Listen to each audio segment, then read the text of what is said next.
ay nakapikit.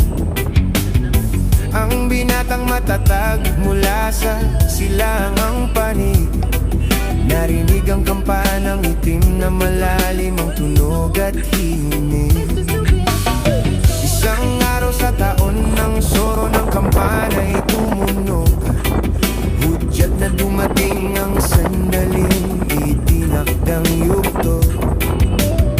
May isa na tatahak sa landas na di tiyak ang dulo, patungo sa templo ng hari na lihim at misteryoso.